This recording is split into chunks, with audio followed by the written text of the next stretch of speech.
Pak Herman dikenal sebagai sopir truk andal yang selalu berani mengambil rute manapun demi mengejar waktu. Malam itu, ia membawa muatan barang elektronik mahal dari Surabaya menuju Jakarta. Jalur Pantura sedang macet total, sehingga ia memutuskan untuk mengambil jalan alternatif, sebuah rute yang ditandai di peta digital sebagai Jalan Kampung Harapan. Namun, begitu memasuki jalan itu, suasana langsung berubah aneh. Pohon-pohon besar di sepanjang jalan tampak menunduk, seolah-olah mengintai. Lampu truknya tiba-tiba redup, meskipun ia baru saja mengganti lampunya minggu lalu.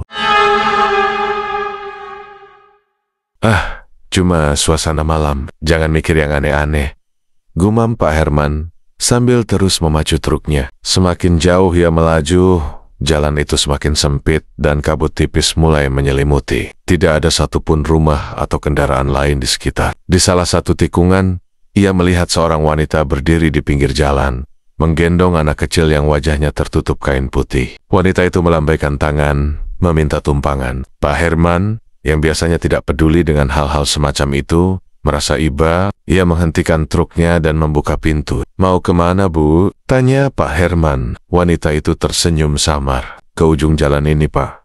Tolong, anak saya sakit." Tanpa banyak bicara, Pak Herman mempersilakan mereka naik. Namun, saat wanita itu naik, hawa dingin menyeruak memenuhi kabin truk. Pak Herman mencoba mengabaikannya dan kembali memacu kendaraannya. Namun, beberapa kilometer kemudian, ia merasa ada yang aneh. Dari kaca spion, ia melihat wanita itu tidak memegang anak kecil, melainkan sebongkah kain lusuh yang bergerak-gerak sendiri. Ketika ia melirik langsung ke kaca spion, ia melihat wajah wanita itu berubah mengerikan.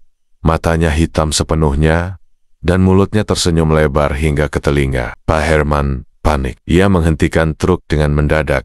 Tetapi ketika ia menoleh ke belakang, kabin truk kosong. Tidak ada wanita, tidak ada anak kecil, hanya suara ketukan pelan di pintu kabin sebelah kanan. Dengan tangan gemetar, ia menoleh ke arah suara itu. Wanita tadi sudah berdiri di luar, melambaikan tangan sambil tersenyum lebar. Pak Herman langsung menginjak pedal gas, meninggalkan wanita itu di belakang. Namun, jalan di depannya tampak tak berujung. Semakin ia memacu truknya, semakin ia merasa seperti berputar-putar di tempat yang sama. Radio truk mulai berderit, dan suara-suara aneh mulai terdengar.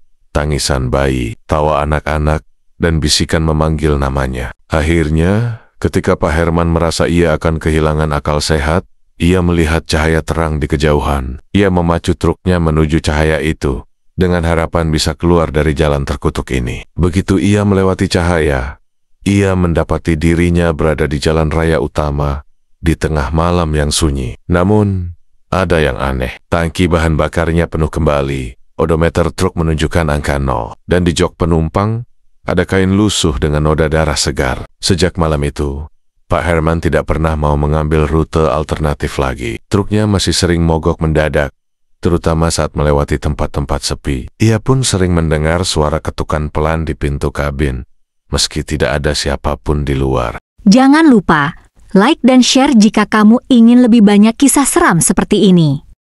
Berani temukan misteri selanjutnya? Tetaplah bersama kami.